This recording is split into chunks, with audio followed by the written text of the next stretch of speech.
Hello and welcome to MASHmouth, a podcast covering every single episode of the hit 1970s sitcom MASH. I'm Ethan. And I'm Vanessa. Vanessa, today's episode covers a bit of a more sensitive topic. Just a fair warning for people listening to this episode. Hopefully we can still have it be fun, entertaining kind of podcast, but we are going to talk more about current events than we typically do. So that's just fair warning. And I bring that up to say that this episode, we don't really have an opening topic. It kind of felt weird to do. There's nothing in it that relates to our everyday lives. So I think that we should just kind of get into this episode.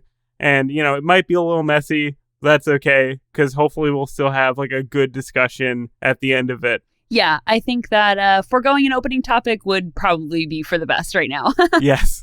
Okay.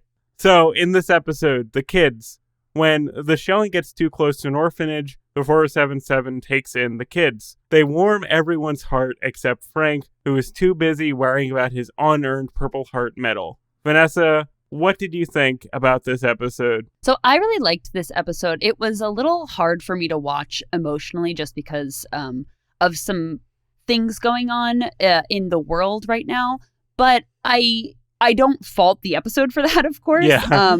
I think that we'll get into it, but of course that was kind of the writer's intention to make it uncomfortable for you to watch, which I really appreciated. And in general, I thought that this episode was really cute, very fun in parts. Frank was terrible in this episode. Yes, he was. Probably worse than we've ever seen him, and we say that a lot, but truly I think this takes the cake here. Yes. So that actually added to my enjoyment of the episode. But overall, I really, really enjoyed it. Yes, this is a very well-rounded episode, in my opinion. It has pretty much everything that I like about MASH in it. I like that this episode is a little more difficult to talk about, that it does touch on subject matter that we're dealing with today. I feel a lot of 70s sitcoms, you don't get that material from. The Happy Days was not heavily involved in current day geopolitical politics when you rewatch it, Yeah.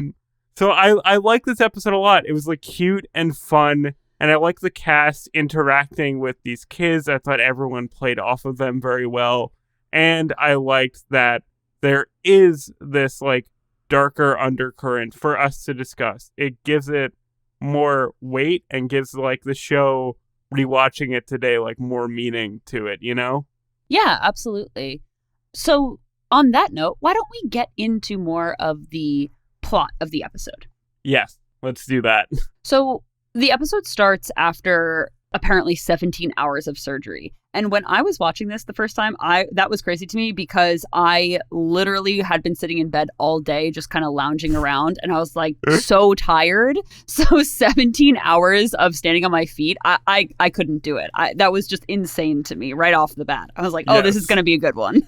Yes, doctors have to do a lot, especially within a war zone. Doctors have to do a lot. Put that on a shirt. Yes, we should. Very profound, Ethan. Doctors do a lot. Hey, I try my best. I have wisdom to spare. So I thought that the character interactions in this initial scene were really good. Hawkeye was making Colonel Potter just crack up. I thought Yes. that Margaret and Frank playing off of each other was very cute. Margaret was saying how Frank promised to do her toenails, and I thought that was adorable. And then also we got the introduction, kind of the soft introduction of Nurse Kelly. She plays a bigger part in the later episodes of the series. Ooh, really? But I love her. Yeah, she's great. I love her, and I think this is the first time she was named as Nurse Kelly. So that was just a little something that I noted. That's pretty cool. I can't wait to have another more significant female character other than Margaret, balance out that cast a little bit more. But yeah, I like this introduction as well. I loved that Colonel Potter was actively laughing at Hawkeye's jokes. I feel you don't see that a lot. Yeah, that's one thing that I genuinely appreciate in sitcoms, when other characters laugh at characters being funny. I feel a lot of shows are afraid to do that because it kind of draws attention to jokes existing.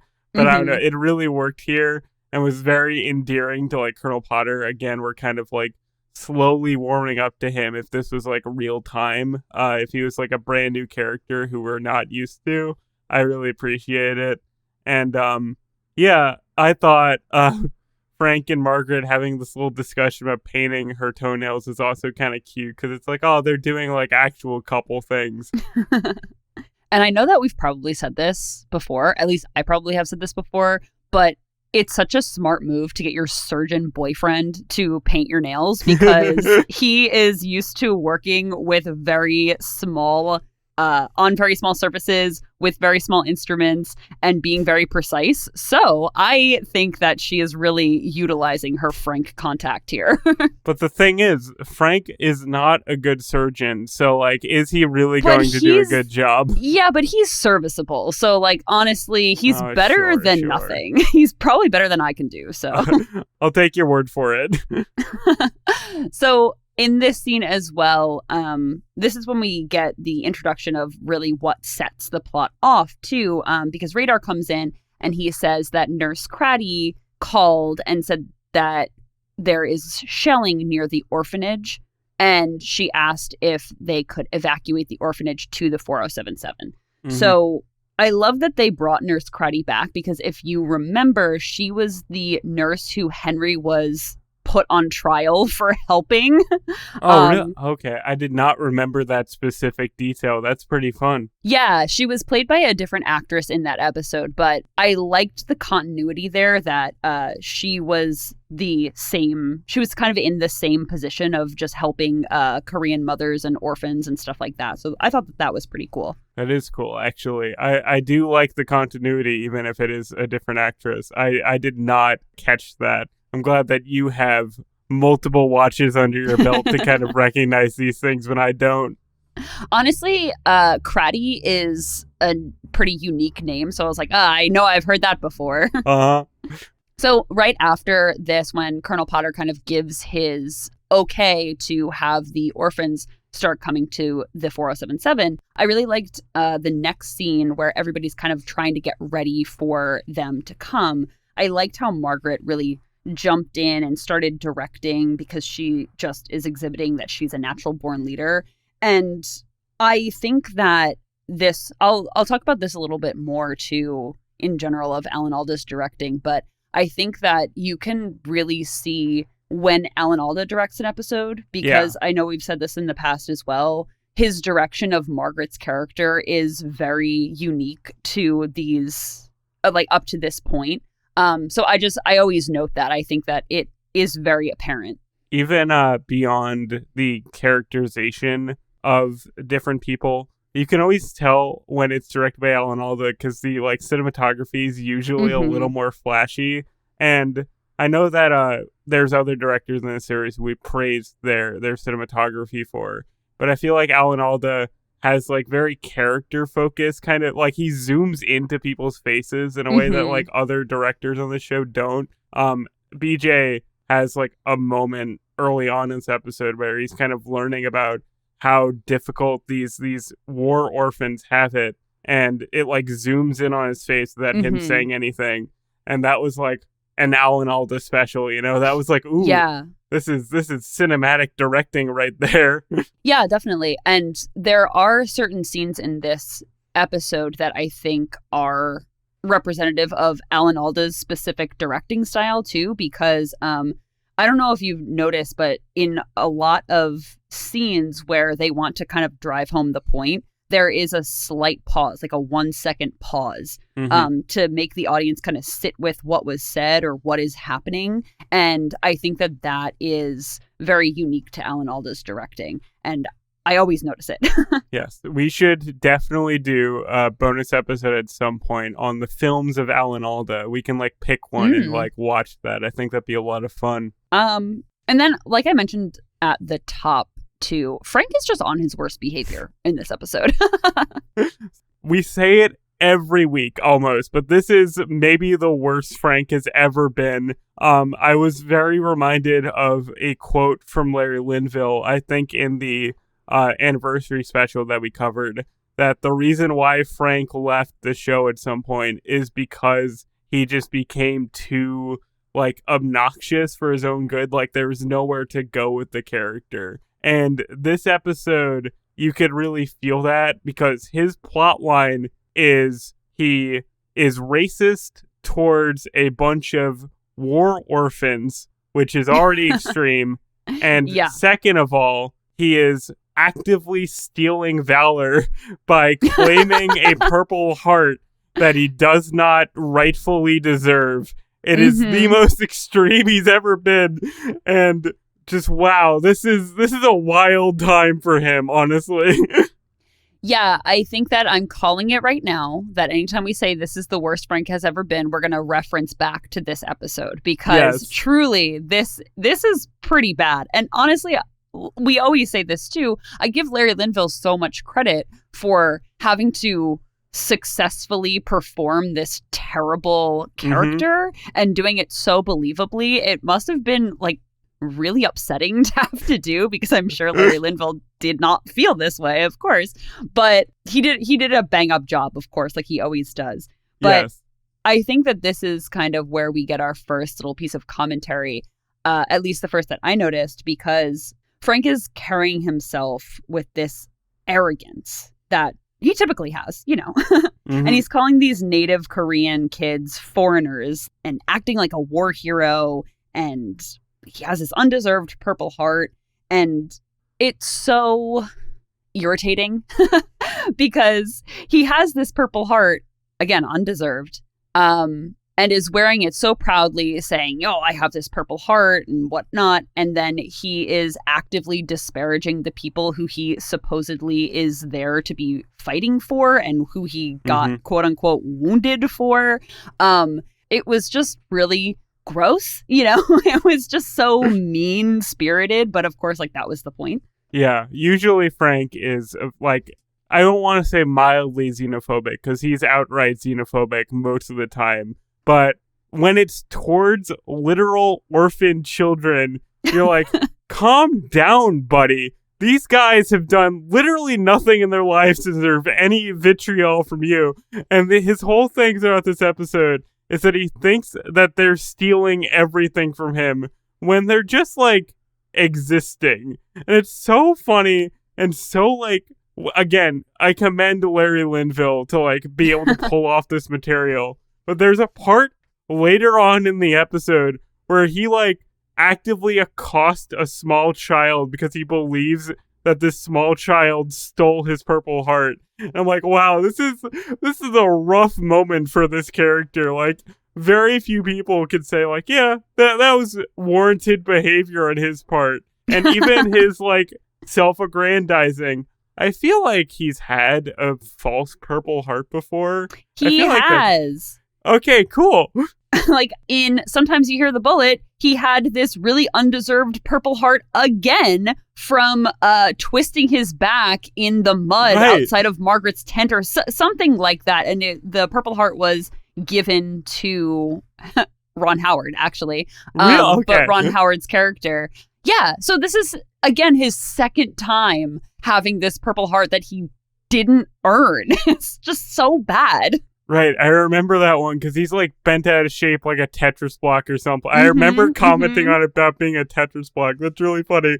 But I feel like it's way worse than this one because he has it the whole episode and he's like paranoid that children who are orphans and have no money and like no family to go to have stolen it. And you're like, wow, the rubber band on Frank's character is stretched really far. I don't know how much further this guy can go.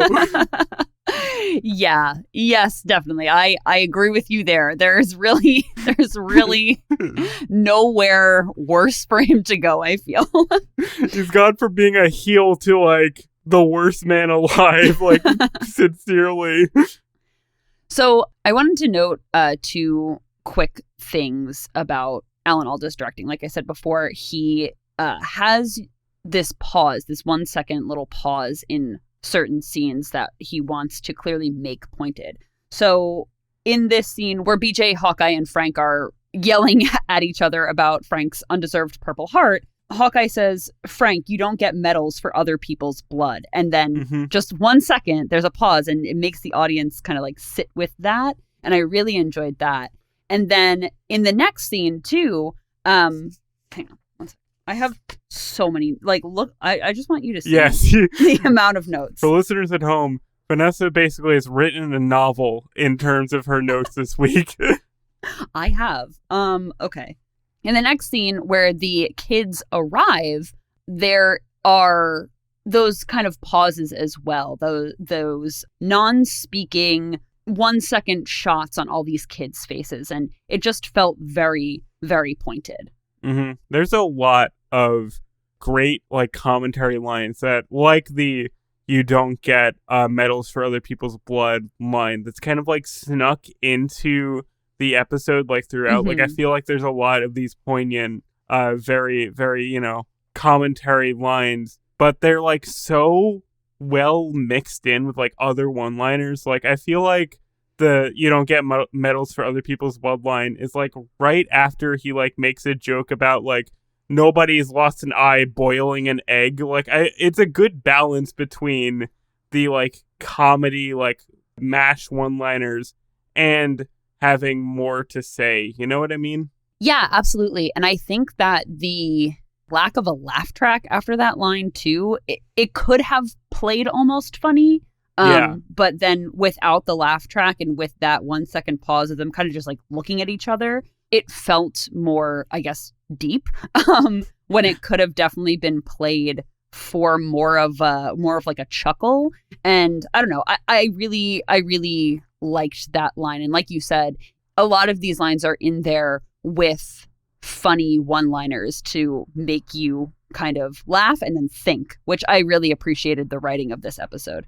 Yeah, I think it does a good job of like disarming the more weighty stuff to it, still giving this episode a lot of comedy.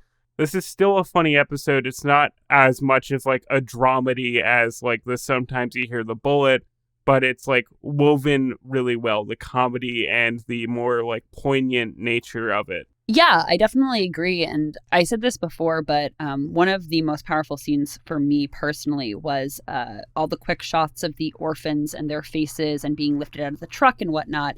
And it was really powerful because it made the audience sit with what those kids are there for and what has happened to them because of the Korean War, and to evoke the emotions of, oh, this is happening. This has happened to real people. And I think that what just really got me with this episode, like I said, with the current conflict that's going on in the Middle East, it's so relevant right now, especially with kids. And it just reminded me how relevant this show still is, right? Like, this was made to comment about the Vietnam War with the Korean War 20 years after the Korean War had ended. And now it's a 50-year-old show. And it just kind of is reminding me that the exact same thing is kind of still happening.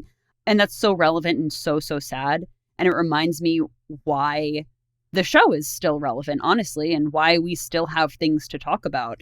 Of course, we now get a more immediate look at the horrors of war because we have the internet. But the idea that this was supposed to remind people that this kind of stuff is actually happening, and these are the people who are falling victim to it. It was a pretty powerful scene for me. Yes, it is really difficult. Like, I understand why you've had such a difficult time with this episode, being able to like put your thoughts into words. But speaking specifically on like the relevancy, that's kind of what I was trying to say earlier. That like we were doing a Happy Days podcast, like there would not be anything to really talk about in the current day. It'd just be purely about like how the jokes hold up.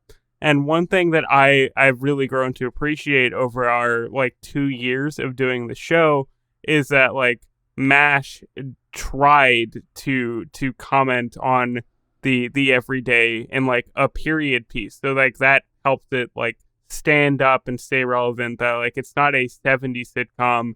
It's a show about a 50s war that is still like relevant to today, because unfortunately just all this stuff continues to happen. And it is one of the things I like about doing this podcast, that we get to kind of comment on stuff like this, that you get to have this kind of more complicated view of the show based on what's happening in the real world at the time we record it. Yeah, definitely. I mean, one of the things that really got me too about this scene and the topics in this episode with the kids and whatnot was that I was feeling the exact emotions that the writers intended for us to feel.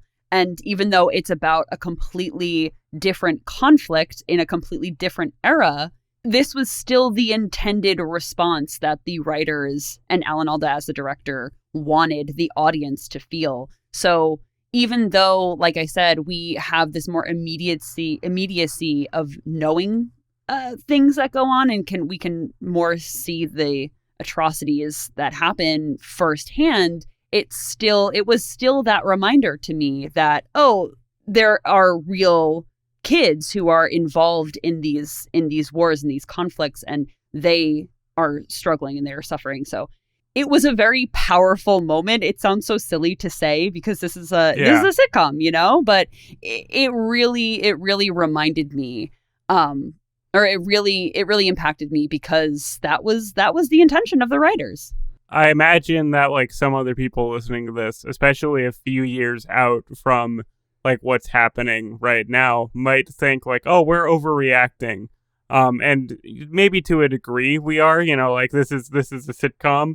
But again, I just really like how the show is able to connect with your current emotions and kind of like have a kind of conversation with you as more and more things happen, that things haven't really changed. I think it's very interesting. Yeah, I definitely agree. And I think that this episode, like you said, it had a lot that really made it a good episode for me, commentary aside, because the interactions with the characters were so good. We said that in the beginning too with the first scene, but I loved that Colonel Potter and Nurse Craddy kind of almost already knew each other. And I was wondering, just for myself, that maybe they had crossed paths one other time, like potentially in maybe a different war, because they're both older. So I don't know. Just was like a cute little thing, because BJ didn't know her, but Colonel Potter did. So I was like, I wonder when they met before.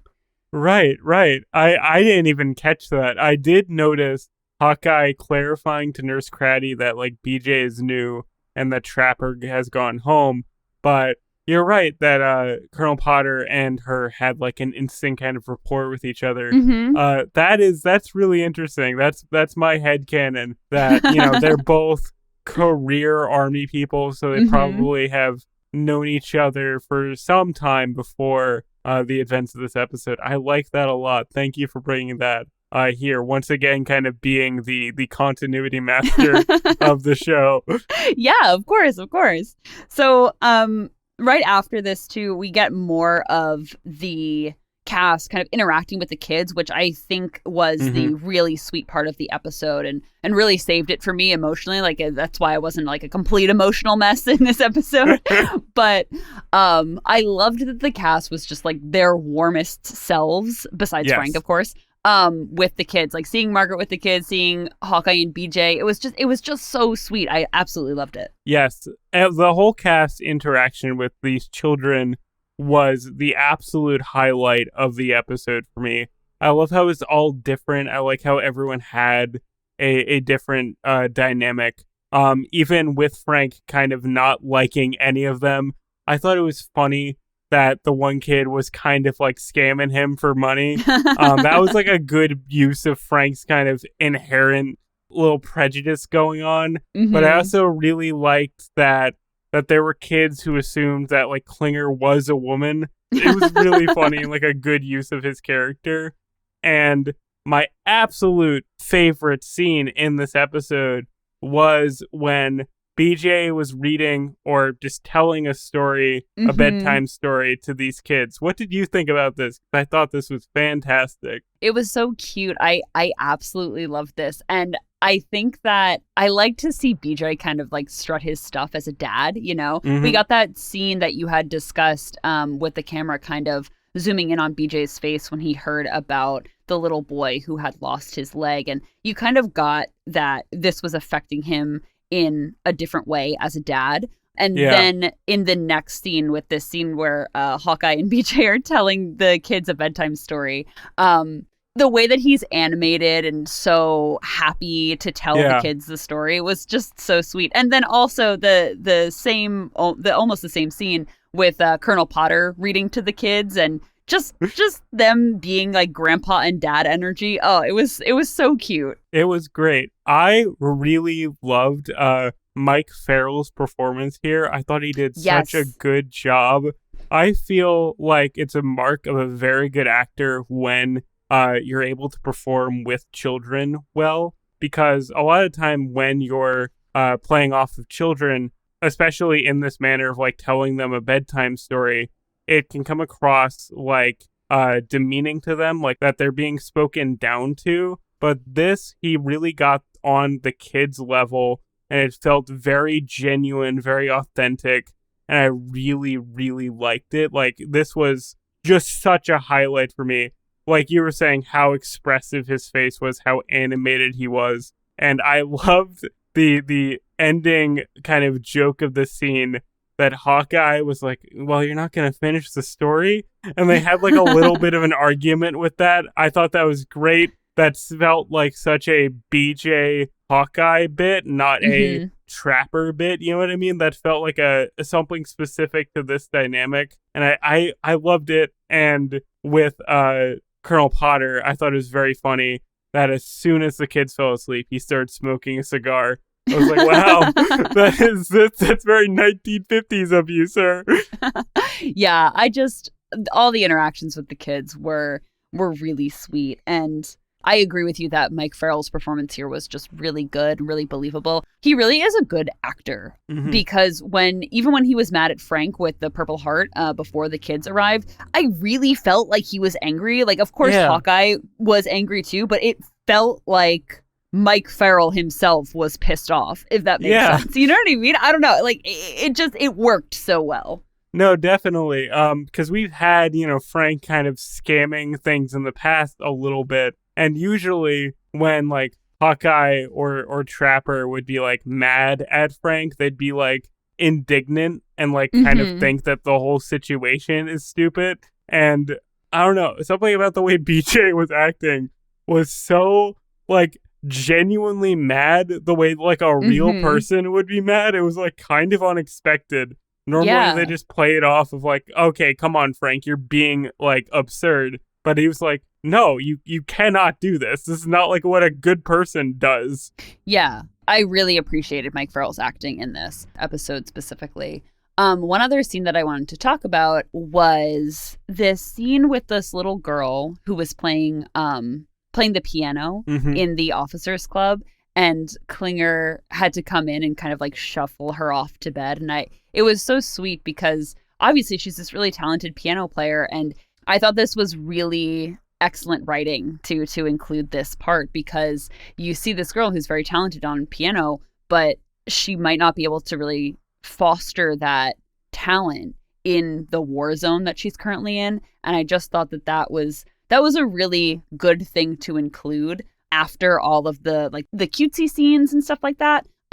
Having it come back always to these scenes of, hey, listen, like the kids are the real, like one of the real victims in this whole situation. Like, don't forget about the kids. I really enjoyed that. Yes, I really liked this running gag with her and the piano, both from like a comedy point of it keeps returning to her on the piano even after she's sent to bed, and like different characters kind of interact with her on the piano. Like Frank calls her like, stop being a child, and meanwhile she's doing this like virtuosic piano performance. And you're right, it definitely is more of a commentary of like, she has talent that like would not be fostered in this environment. So like that is kind of sad. I didn't even like think about that because I was more enjoying the like comedy of haha, look at this girl like get out of bed, play a piano.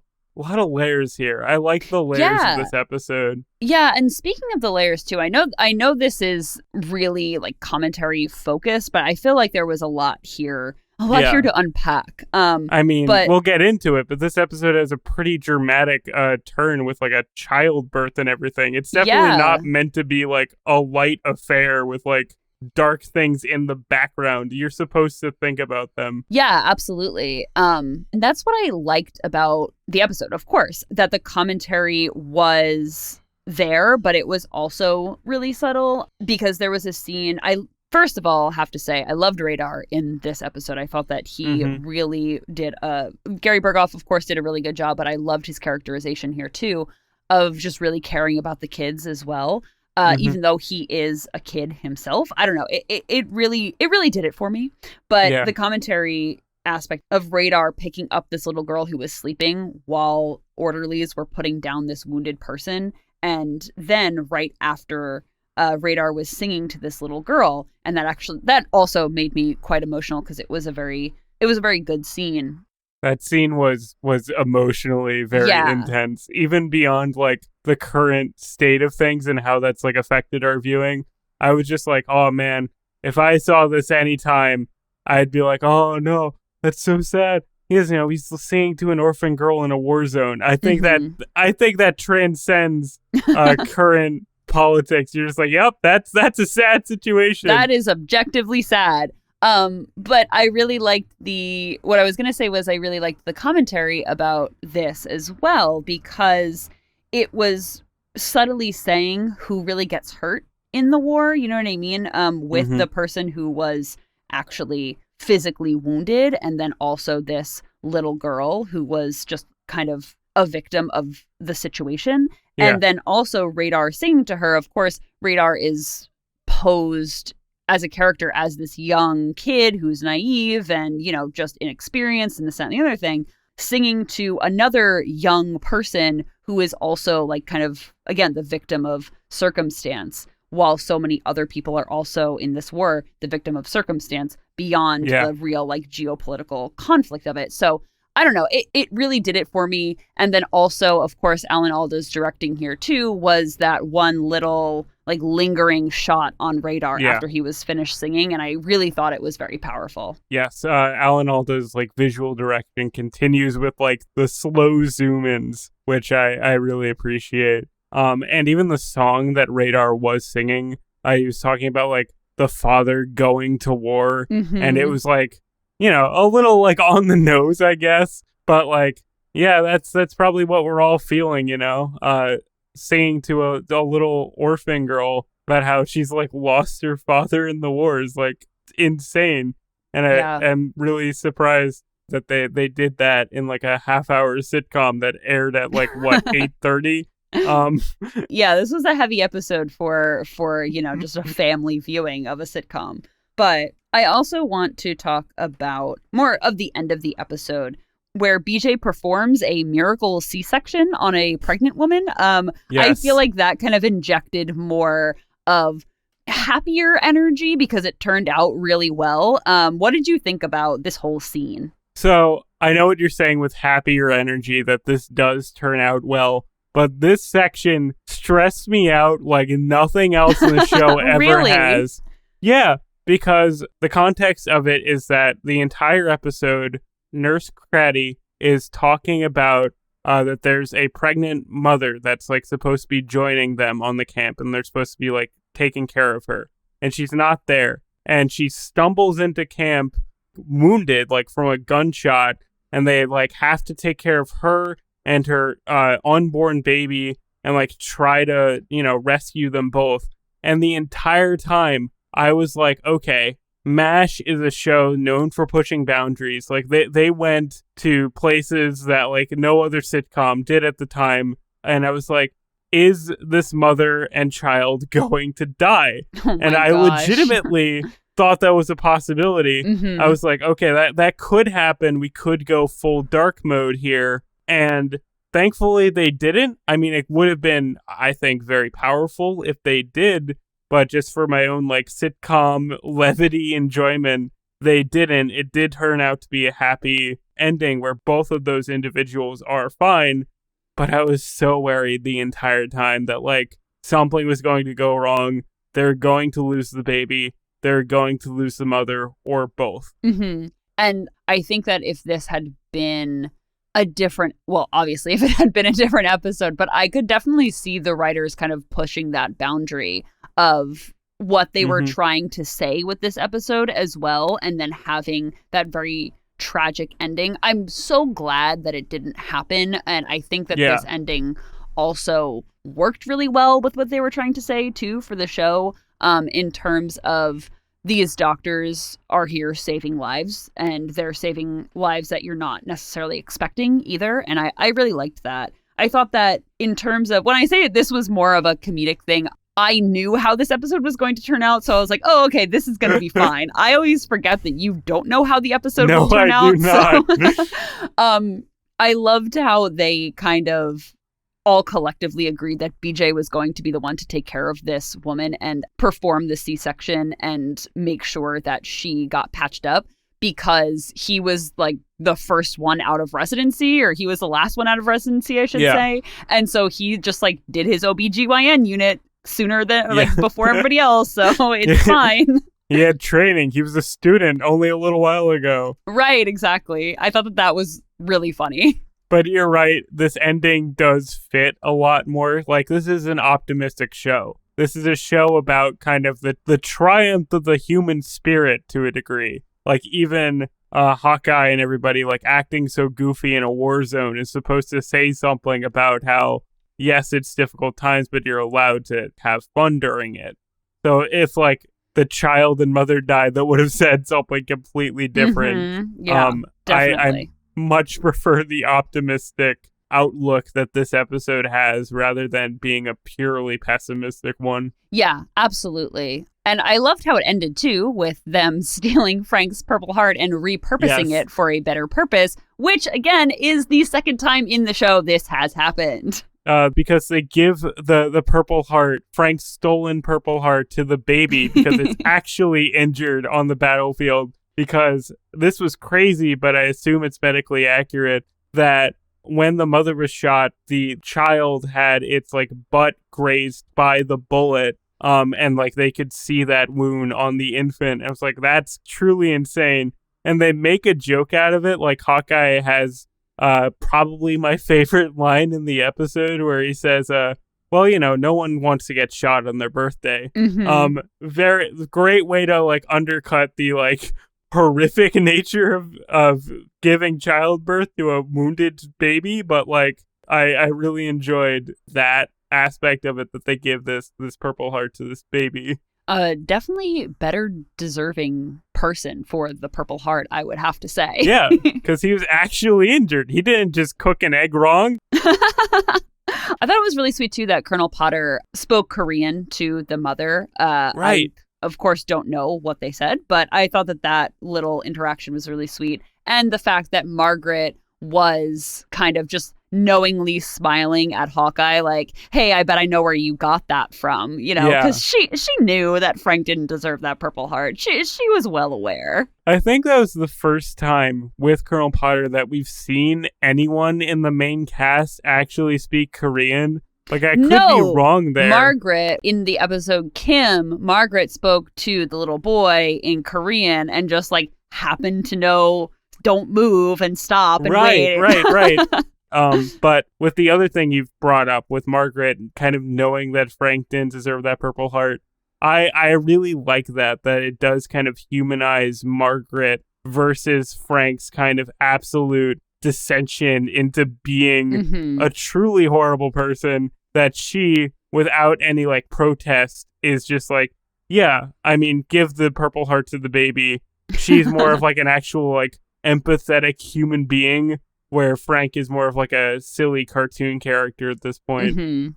Yeah, I think that Margaret was great in this episode as well, because not once was she really like over the top or angry that we have previously seen. And of course, that's a feature of the writing as well, but I think that Alan Alda did a good job of directing her in that way too.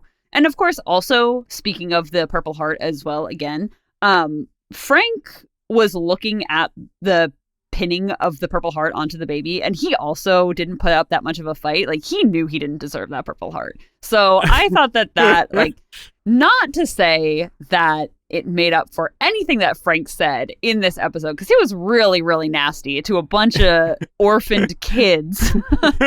And he nearly accosted a child when he thought he stole the Purple Heart. Yeah. I feel like that was real bad. Yeah, he really almost hit a kid when he thought he stole it. So not that that makes up for anything that Frank did, but I did have to give it to Frank that he said, well, I would really want a Purple Heart one day, and just kind of left it at that. Like, he knew he didn't deserve it. I mean, they're giving it to a baby. I think even Frank has its limits of, like, you can't steal from an infant injured child. I mean, I wouldn't put it past him, but yeah, I guess so.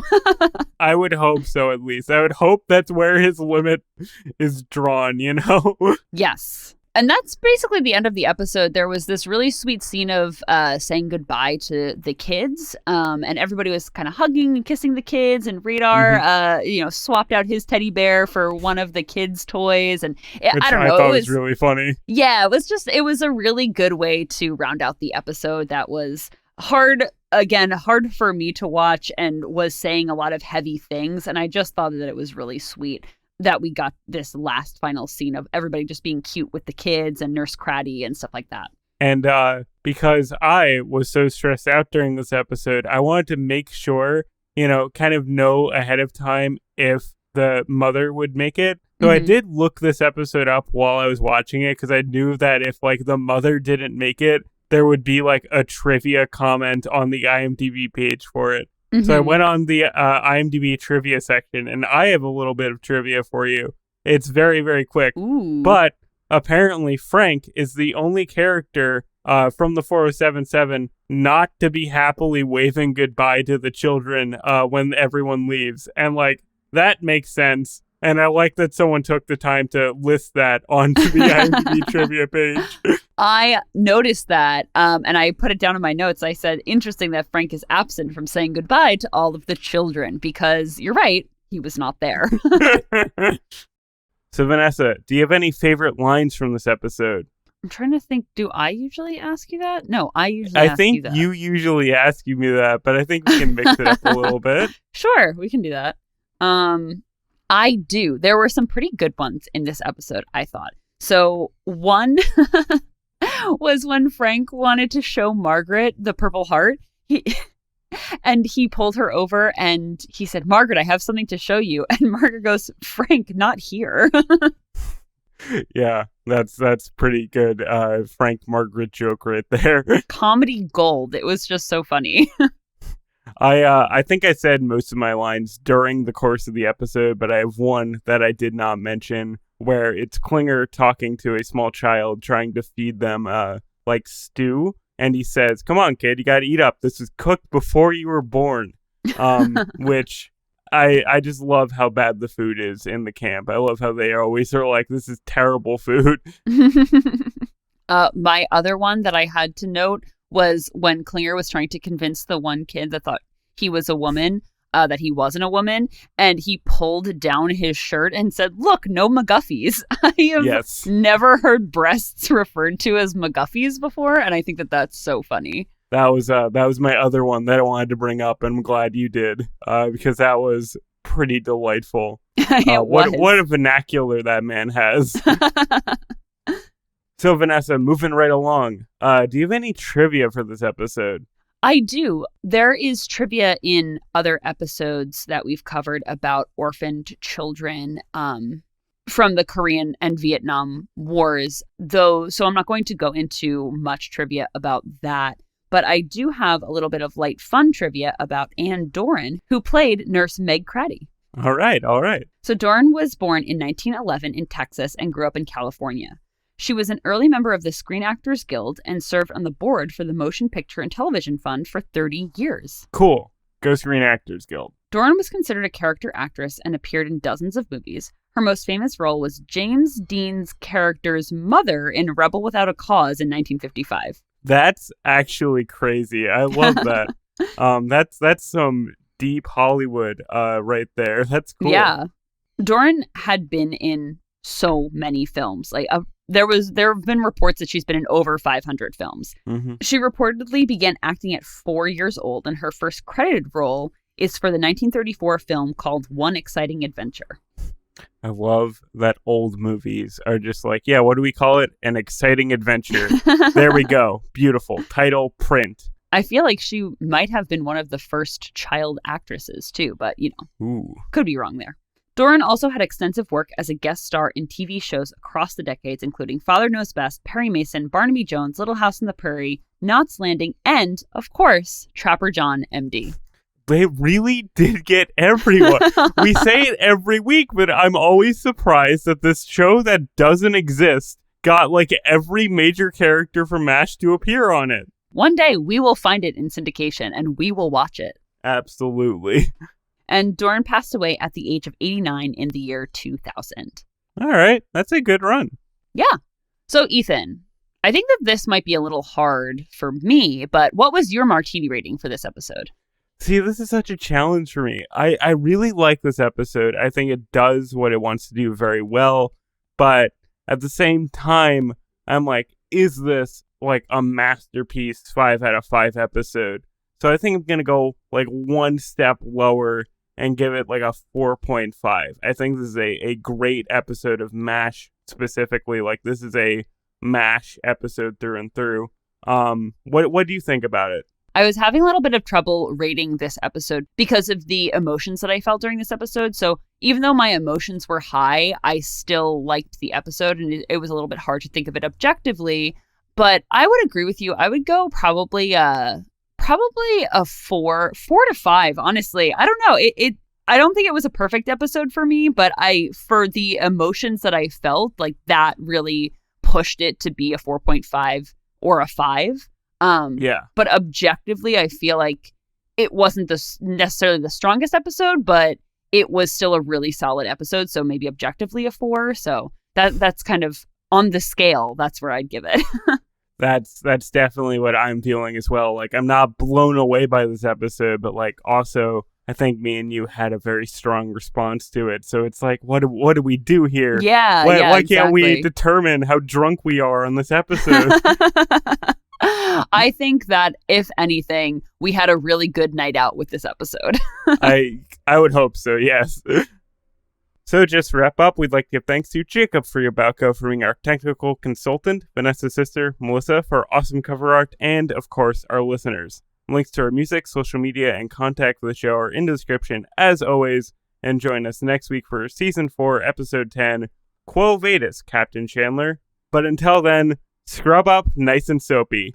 Goodbye, farewell, and amen. Bye, everyone.